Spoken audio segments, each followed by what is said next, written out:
Assalamualaikum warahmatullahi wabarakatuh.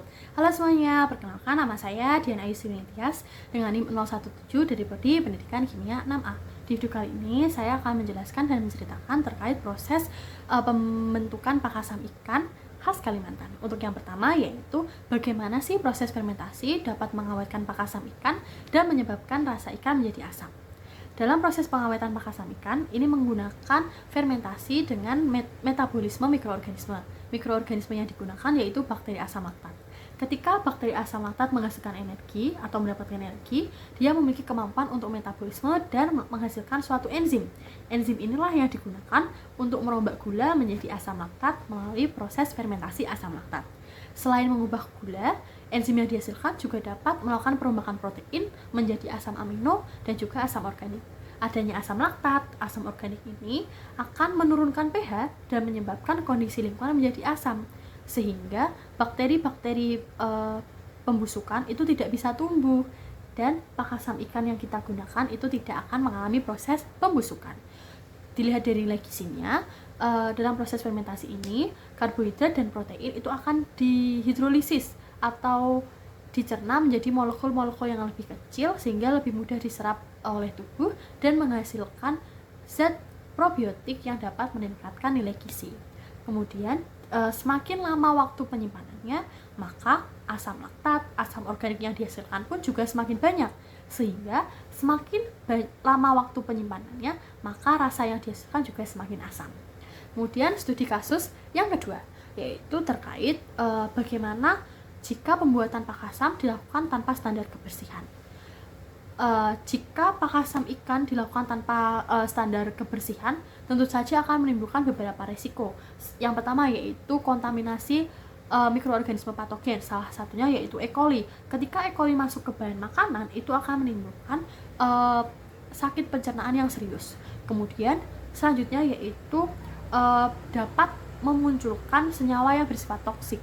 Senyawa toksik ini dihasilkan ketika mikroorganisme toksik yang tidak kita inginkan muncul dalam proses fermentasi dan mengubah asam amino menjadi histamin, yaitu dilakukan oleh bakteri Enterobacter, di mana histamin ini sering muncul dalam proses fermentasi ikan yang dilakukan tanpa standar kebersihan yang terjamin.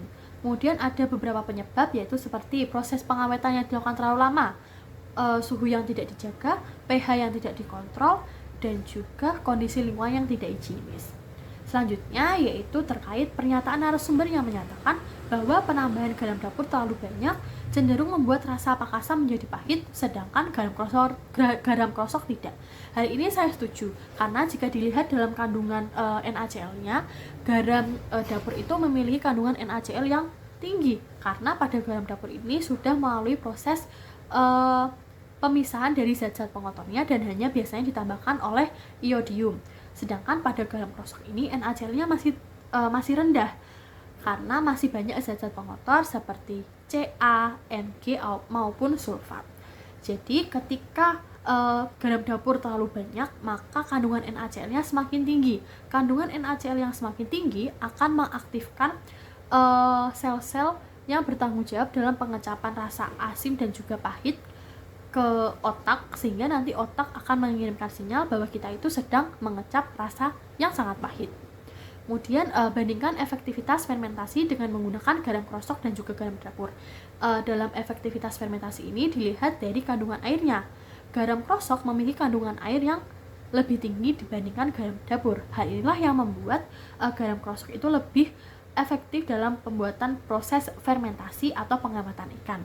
Hal ini terjadi karena dengan kandungan air yang tinggi, garam krosok ini mampu menarik air-air di dalam ikan melalui proses osmosis, sehingga nantinya kandungan air di dalam ikan ini menjadi lebih sedikit ataupun turun, bahkan tidak ada, sehingga mikroorganisme yang bersifat pembusukan itu tidak bisa tumbuh.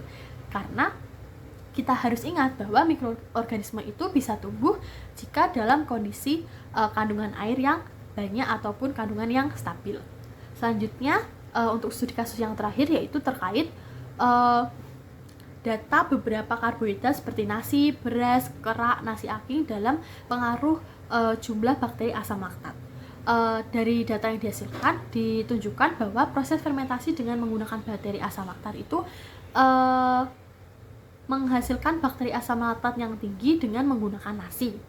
Hal ini terjadi karena nasi yang sudah dimasak itu memiliki kandungan karbohidrat yang sudah dimasak atau sudah menjadi molekul-molekul yang sederhana ataupun menjadi gula yang sederhana.